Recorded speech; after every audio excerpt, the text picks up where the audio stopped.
ازيكم يا جماعة؟ عاملين ايه؟ يا رب تكونوا بألف خير وصحة وسلامة. حاول لو اي حد قالك كلمة مش عاجباك او اي حد قالك كلمة وحشة، حاول انك تمتص غضبك. ما تظهرش للي قدامك ان انت اتعصبت او اتضايقت. عايزاك كمان ما تتسرعش في اختيارك لشريك حياتك. حاول تهدى. اختار بتأني كده عشان ما تندمش. حاول تختار الشخص اللي هتلاقيه مناسب ليك متوافق معاك، وانك تحس معاه بالامان. كمان لو انت بعيد عن اهلك الفترة دي، حاول انك تزورهم، لان انت ممكن تكون بعيد عنهم ومش واخد بالك، فانت حاول اليوم مناسب ليك انك تروح تزورهم. حاول انك تعمل لهم رحلة او عزومة او اي حاجة معينة تخليهم يتبسطوا هم معاك، لان هم محتاجين يقعدوا معاك. لان الناس اللي حواليك، قرايبك، صحابك، كلهم بيقدروك وبيقدروا كل اللي انت بتعمله عشانهم. حاول تهتم بيهم. لو فكرت انك تعملهم اي حاجة وممكن الحاجة دي تكون انت شايفها ملهاش لازمة او بسيطة مثلا، لا، الحاجة دي بتفرق معاهم جدا، بيعزوك اكتر، بيحبوك اكتر. حاول تكون رايق، ما تخليش حاجة تعصبك. حاول تعدي اليوم، هو في شوية مشاكل هتقابلك وعراقيل، بس انت حاول تعديها واهدى. انت ممكن بسبب العصبية بتاعتك دي تخسر شخص معين، صديق، حد قريب منك. عايزاك تنتبه اكتر من اللي هيحصل، وخلي بالك من الحاجات اللي هتحصل. ابعد عن الناس اللي بتستفزك ومضايقاك. ممكن كمان الخسارة دي ما تبقاش اشخاص، ممكن تبقى خسارة فلوس. فلوس انت هتصرفها مش عارف صرفتها فين. عايزك تنتبه قوي للحاجات دي.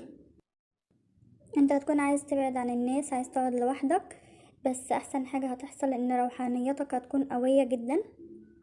في الوقت ده انت هتقرب اكتر من ربنا، هتدعي ربنا. هيكون عندك ايجابيات كويسة جدا. انت هتدعي ربنا انك توصل لاهدافك واحلامك في اسرع واقرب وقت. كمان في عندك حدث عالي جدا هيفرق معاك.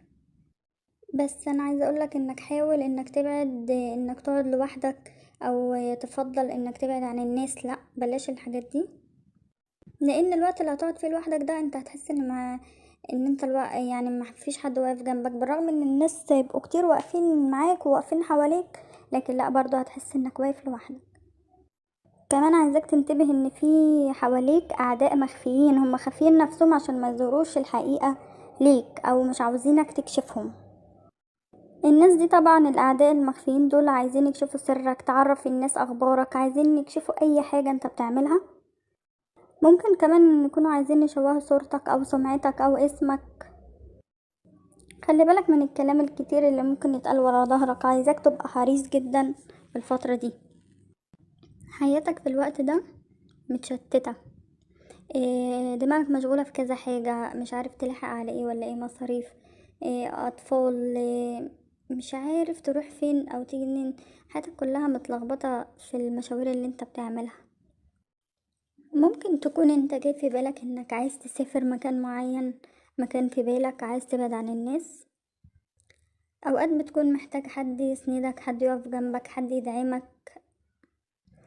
عايزة اقولك ان الحاجات دي يعني انت استغفر ربنا عشان تهدى وتركز في الحاجة اللي انت عايزها. في مشروع انت هتبتدي بيه، بس هتبتدي بحاجة بسيطة جدا. المشروع ده هيركز عليه عشان هو هيكون مفتاح الفرج ليك بإذن الله تعالى. انت طلبت من ناس معينة انهم يردوا حقك، ومحدش رده لغاية دلوقتي. وطبعا انت متضايق ومخنوق وحاسس انك عايز تعمل اي حاجة فيهم عشان هم اكلوا عليك حقك. طبعا انت مش واخد بالك انت بتتضايق ليه، من ايه اللي بيحصل لك ده. كل الزحمة دي وكل التوهان اللي انت فيه ده وكل المشاكل دي نتيجة سحر معمول لك. السحر ده معمول عشان تتوه وعشان تتشتت في الدنيا. انت دلوقتي غير مستقر في حياتك او نفسيا. حالتك النفسية مش متظبطة.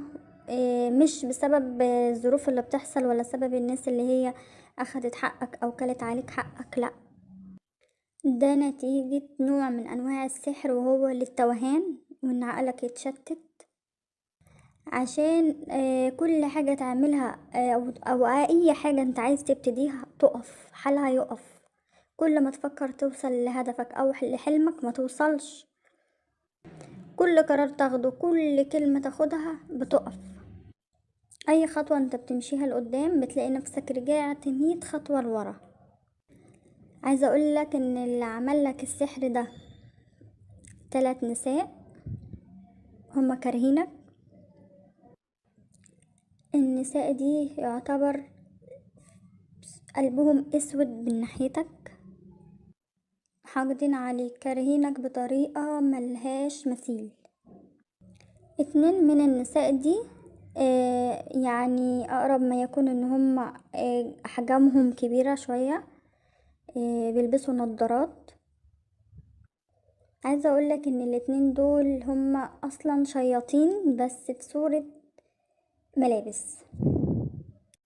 انا مش عارفة هما مين بالظبط في حياتك، بس هو الناس دي يعتبر بيشتغلوا في حاجات ضد البشر، ما بيعرفوش اي حاجة عن الايمان. استغفر الله العظيم. تقريبا ممكن يكونوا ليهم في الاعمال، ليهم في السحر، ليهم في الاسحار عموما. هي دي حياتهم وهو ده شغلهم. لان النساء دي ضروك بصورة كبيرة جدا، قلب عليك حياتك، حسدوك وسحروا لك، ممكن بالكلام، بطاقة حسد او بسحر باين. الناس اللي انا بوصفهم لك دول ممكن تعرفهم لان هما مش بيظهروا باساميهم الحقيقية، ليهم لقب ام فلان ام فلان، فانت ممكن تعرفهم من اللقب ده. لان الناس دي في المحيط اللي انت قاعد فيه، في مكانك مش بعيد عنك، فاكيد هتعرف. الناس اللي حواليهم كلهم مفكرين ان النساء دي كويسة. ليه؟ لانهم هما بره حاجة وجوه حاجة تانية، مش ظاهرين حقيقتهم خالص. وحتى انت برضو مفكر نفس الكلام، لكن ان شاء الله قريب في حاجة هتكشفهم، في فضيحة هتظهرهم على حقيقتهم. المهم انت هتعرفهم في الوقت ده، بيان حقايق وهتظهر لك حقايق، وهتحس ان ربنا رد لك حقك. هتحس ان الدنيا هديت معاك، هتاخد حقك، ده غير حقك اللي ربنا هيرجعه لك منهم. طبعا في مشكلة كبيرة هتكشفهم ليك، في فضيحة اكبر مما تتخيل. حقك هيرجع، سواء كنت نايم بتعيط، نمت تعبان، نمت مقهور، نمت فيك اي حاجة خلتك زعلان او متضايق منها، ربنا هيجيب لك حقك. حتى لو في شريك بعد عنك، في سفر اتأجل، في وظيفة راحت منك، في فلوس راحت منك، مشروع مكملش، رزق اتقطع، كل دي حاجات ربنا مقدرها لك، ودي حاجات مكتوبة ليك، ربنا عايز كده. بس هتشوف الايام اللي جاية ايه اللي هيحصل معاك، لان مفيش حد هينفعك الا ربنا سبحانه وتعالى. وعشان كده برضو ربنا هيعوضك عن كل حاجة حصلت لك. الناس اللي اذتك دول عبارة عن 3 زي ما قلت لك. واحدة في ال50، يعني عمرها 50 سنة مثلا، وواحدة اصغر منها ومعاهم بنتهم. ربطوك وعملوا لك سحر ان انت تبقى تايه، فكروا ان انت خلاص كده ضعت. قلبوا الدنيا عليها واطيها، هم افتكروا كده بس ما كانوش يعرفوا هو ربنا شايل لهم ايه. لان السحر ده بيتقلب على الساحر. كل شغلهم ان هم بيستعملوا حاجات زي البخور، بيحطوا فيه نوع من انواع يعني او حاجات. الحاجات دي بتجيب الحاجات اللي مش حلوة، يعني حاجات مش كويسة. وده طبعا كان السبب في لخبطة امورك وحالك بشكل عام. طبعا في العلاقة العاطفية في علاقة ثلاثية، الطرف الثالث اللي في العلاقة الثلاثية ده هو اللي دايما بيكون سبب في المشكلة او اي حاجة انت بتواجهها. طبعا انت فاكر انك كده صح، ان الطرف الثالث ده هو اللي ليه علاقة. لا طبعا، الطرف الثالث كده مظلوم، لان مش هو اللي دمر حياتك، مش هو اللي عمل كده. دول الناس اللي انا قلت لك عليهم، ال3 نساء.